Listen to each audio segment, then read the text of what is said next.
Hi everyone, welcome to study IAS. और आज की हमारी क्लास का जो टॉपिक है that is international day for monuments and sites. World heritage day international day है फॉर मॉन्यूमेंट्स एंड साइट्स का, जिसको हम 18 तारीख यानी कि 18 अप्रैल को हर वर्ष यहाँ पर मनाते हैं।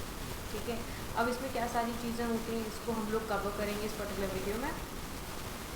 उससे पहले अनअकैडमी आप लोगों के लिए यहाँ पर एक नया ऑफर लेकर आया है। जो भी एस्पिरेंट्स 2024 और 25 की तैयारी कर रहे हैं उनके लिए बैचेस स्टार्ट हो रहे हैं 27 तारीख से, और आप लोगों को यहाँ पर 50% का डिस्काउंट जो है वो मिल रहा है सब्सक्रिप्शन लेने पर। आप लोग जल्दी से सब्सक्रिप्शन ले सकते हो, आपको यहाँ पर मिलेगा 50% का डिस्काउंट।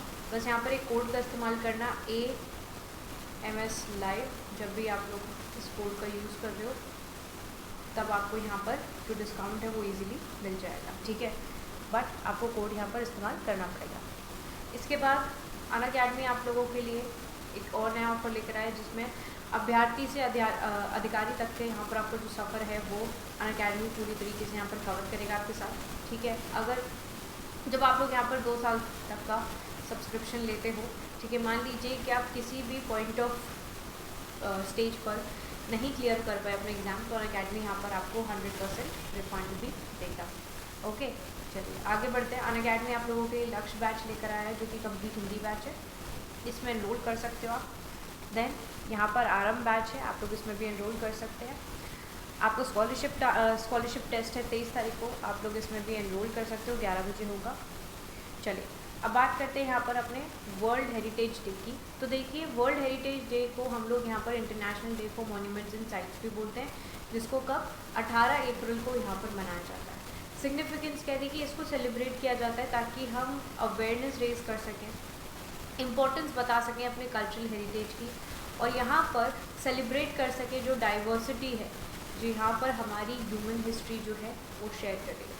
सो इस डे को डेडिकेट किया जाता है for the preserving human heritage. Recognise किया जाता है जो एफर्ट्स यहाँ पर आपके ऑर्गेनाइजेशन द्वारा निभाए जाते हैं to support it, and the ancient buildings और मॉन्यूमेंट्स जो कि हमारे एसेट है ना, क्योंकि ये आपके अगर आप देखोगे कि जैसे ताजमहल है वो यहाँ पर शाहजहाँ द्वारा बनवाया गया, बट आज भी अगर आप देखो तो it's one of the beauty जो कि यहाँ पर हमारे देश को रिप्रेजेंट कर रही है। हम इस धरोहर को आज भी देख पा रहे हैं जिसको आज से न जाने कितने साल पहले यहाँ पर बनवाया गया था।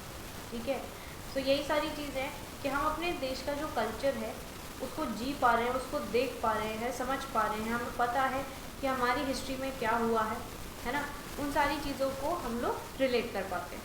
तो जो एंशिएंट बिल्डिंग्स हैं, मॉन्यूमेंट्स हैं, वो क्या है, असेट है हम लोगों का। देयरफॉर वर्ल्ड हेरिटेज जो है वो रिप्रेजेंट करता है collective effort to preserve heritage around the world. इसके बाद यहाँ पर जो थीम रहा है अगर हम उसकी बात करें, देखिए जो थीम है वर्ल्ड हेरिटेज डे 2023 का वो है हेरिटेज चेंजेस।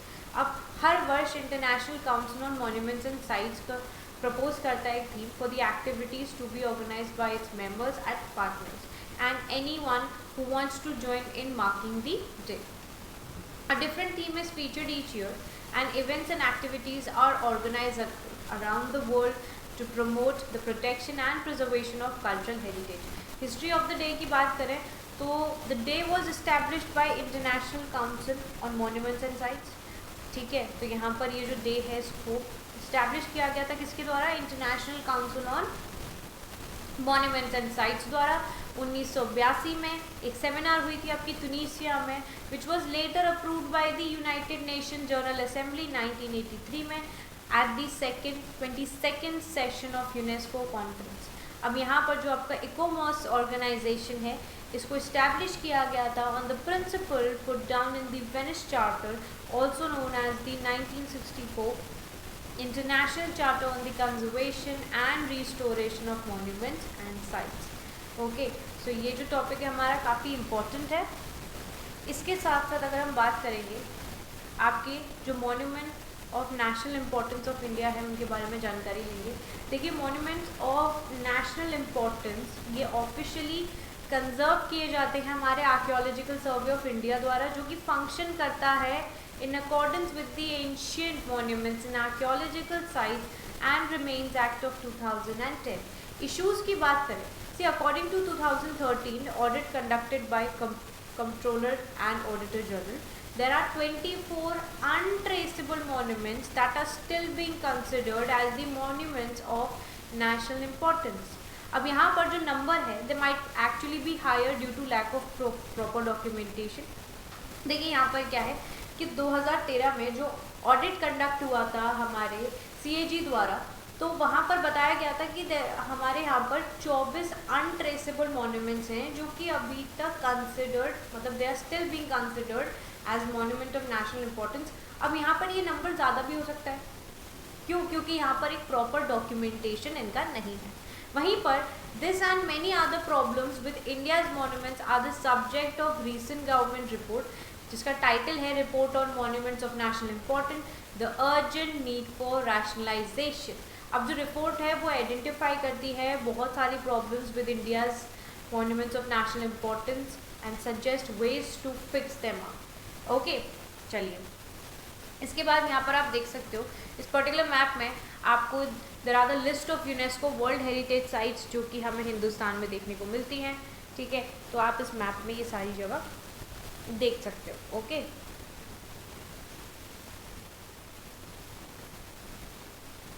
चलिए सो अगर आप लोगों की कोई भी डाउट रहते हैं आप लोग कमेंट सेक्शन में मुझसे पूछ सकते हो. ठीक है, बाकी वीडियो अच्छी लगती है तो आप इसे लाइक करो, शेयर करो, चैनल को सब्सक्राइब करना बिल्कुल नहीं भूलना. मैं आप लोगों से मिलूंगी अब अगली वीडियो में. तब तक के लिए bye bye everyone, take care and have a wonderful day. Bye all of you.